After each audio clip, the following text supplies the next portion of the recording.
I'm Charles Nevsmal, and this is my dear wife, Deborah. My name is Frederica Manning, and this is my oldest son, Frank.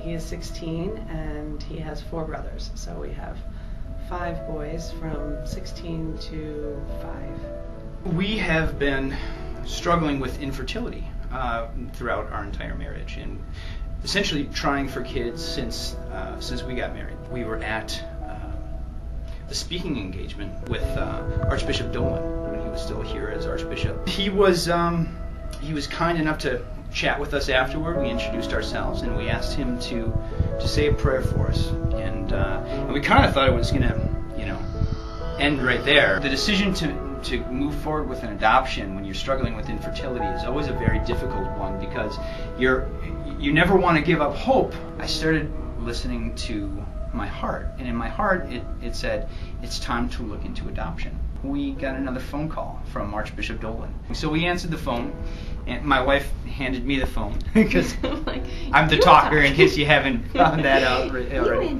He said, "How you doing? I'm still praying for you." And I said, "Well, we're looking into adopting." And he was ecstatic and said, "Well, I'm very proud of you. I'm happy for you, and I will continue to pray for you." Well, the very next phone call he made after hanging up with us was to a family out in Madison, a family with 5 boys.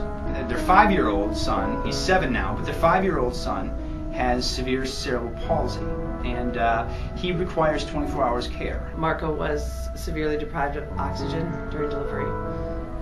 Everything was fine till several minutes before delivery, and they estimate he was 7 minutes or so without oxygen, and so he has a wide variety of problems. He's legally blind and deaf, is on oxygen, is fed through a G-tube, can't do anything by himself. But having said that, he was given just 24 hours at birth, and he's 7.5, so he's really the rock of our family. If you meet this family, you will understand in a heartbeat that this boy is the rock of the family. He's the one that everything revolves around. We all hang out in his room. He's got one of the smaller rooms in the house, and we just find all 7 of us in there at any given night, watching TV or just being with him, being around him. So he's just really at the base of our family. I think it's actually, for all that Marco suffers, I think it's enriched our family greatly. I think for all of his suffering, we have gained so much. These 5 boys are so close, and the four healthy boys are just more compassionate. I didn't think that our family could get any closer, or our marriage could get any closer, but Marco really changed all that. The mother was 4 months pregnant, and so they did an ultrasound. So I had a 20-week ultrasound scheduled, in which it was a high-risk ultrasound. He folded his arms and he stood over the bed, and he said, "I see your doctor has written across your chart no termination."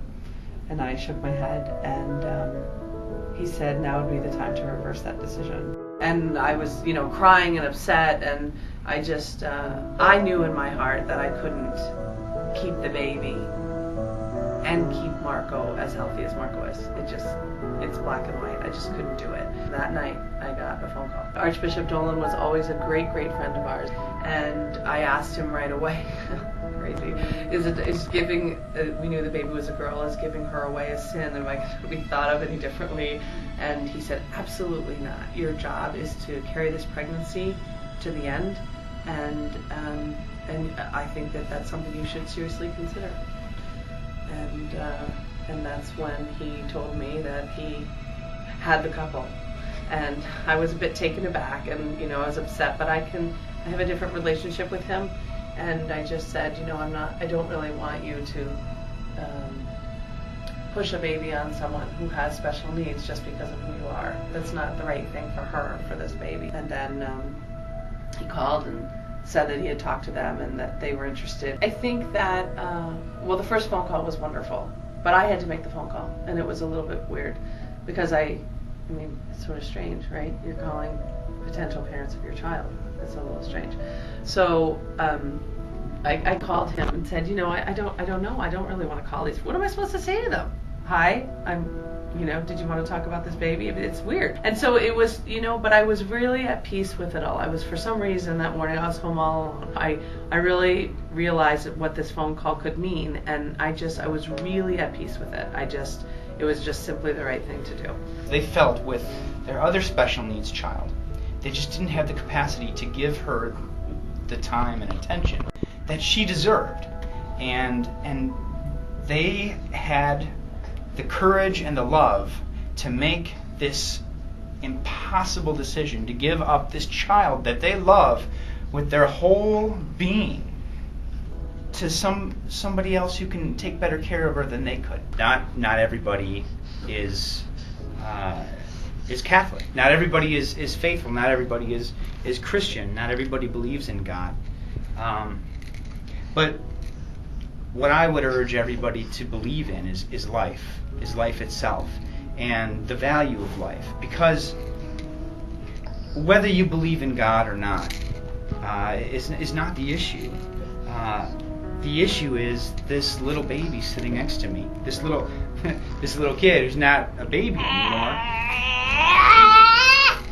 Because if that ultrasound doctor, if the birth mother wasn't in the same belief as us, that ultrasound doctor could have easily urged a young teenager or someone who just doesn't know, and this little girl wouldn't be here today because they would have gone upstairs that day and ended it.